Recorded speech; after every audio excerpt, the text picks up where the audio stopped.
Hi. So, one reason why I make YouTube videos in the first place is that I love sharing music with people. If I find an artist that I think is super talented, but they're not getting enough attention, I want to show them off to the world.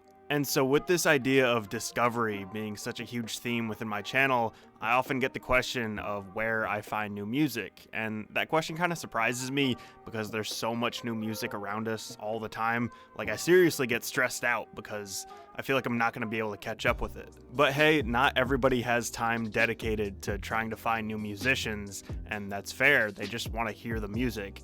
And so, to make it easier on those people who want to find new music but don't know where to look, I'm going to make a little guide on some of my favorite places to find new music. And I want to be very clear, these things are not revolutionary by any means. A lot of people are going to be commenting, saying that this is common sense, and yeah, it might be for a lot of people, but I'm just trying to be helpful and guide those people that are always asking me where I find my new music, at least. First and foremost, YouTube is an extremely powerful tool for discovering new musicians, and one of the easiest ways to have new music handed to you is by subscribing to channels that always are uploading live performances of up-and-coming musicians. Take, for example, NPR's Tiny Desk concerts. I can't even begin to explain how many new musicians I've discovered because of Tiny Desk.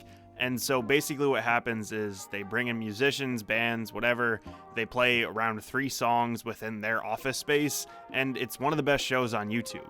And they honestly probably have the widest spectrum of genres of any of these channels. They bring in everybody from popular rappers to smaller indie acts. It's fantastic. The sound quality is great. You get to experience a little bit of the personality of the given musician or band, and all around, it's the perfect introduction to new music. Tiny Desk has introduced me to bands like Superorganism and Moon Hooch, and singers like Julian Baker and Gallant. Another one of my favorite channels is A Colors Show. I made a short little video about this channel a little while ago, and I could go on and on about how much I love it. Basically, an artist comes in, a singer or a rapper, they do their song in front of this beautiful monochrome background, and that's it. It's simple, but it's so effective. They really value diversity, they've created this unique aesthetic, and they bring in talented people from all over the globe. This channel has introduced me to people like James Vickery and Lava LaRue. And from there are a ton of different channels that put out great live performances.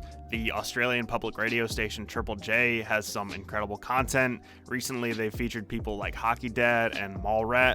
KEXP is another great radio station that puts out some amazing stuff. They've featured everybody from Snail Mail to James Blake.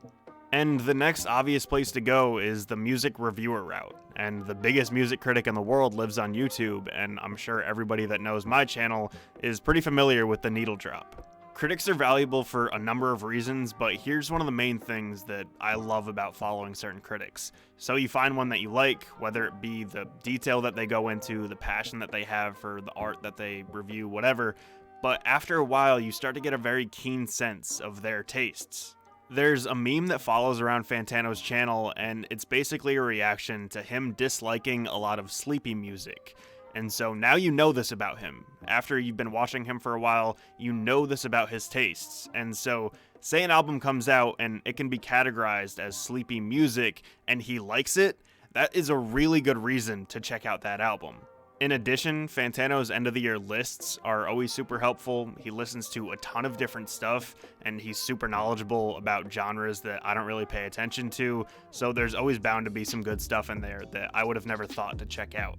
This next part sounds pretty dumb, but it's a hill that I'm willing to die on. I think YouTube's recommended system is honestly very spot on. If you're just browsing around and looking at music videos and YouTube keeps recommending something, I'd say check it out. The YouTube algorithm is a huge reason why people even know Boy Pablo or Half Alive. Outside of YouTube, you can obviously check out any of the hundreds of websites that have sections dedicated to talking about music. Some of my favorites that I browse from time to time include Pitchfork, the AV Club, Stereo Gum, and Pigeons and Planes. From there, you have one of the most powerful music websites in the world in Last.fm. Not only does it have great little statistics on what people are listening to, what's trending, etc., but they have these amazing profiles for artists, musicians, bands as well. So say I type in Charli XCX and I hit search. So I click on her profile, I scroll down, I can see her top tracks, her top albums. If I wasn't familiar with her, that would be very helpful. But then one of my favorite sections is similar artists. And so I click this, and this whole page has probably half the people I haven't even heard of. So that's a great reason to check out, 10 new artists. And honestly, there's still so much stuff that I haven't even gone over. Streaming services are a great way to find new music. Pandora was literally built for this idea of discovery. Spotify and Apple Music are constantly putting out these featured playlists. There are a ton of ways to find new music. Most importantly, last but not least, this is my favorite way of finding new music, and that's just talking to people. Talk to your friends, ask them what they're listening to, see what they like about what they're listening to.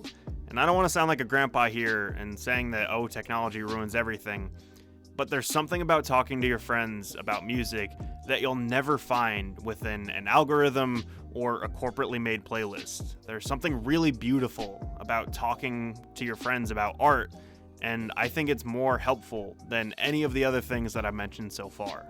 Thanks for watching, go find some new music, and I'll see you again soon.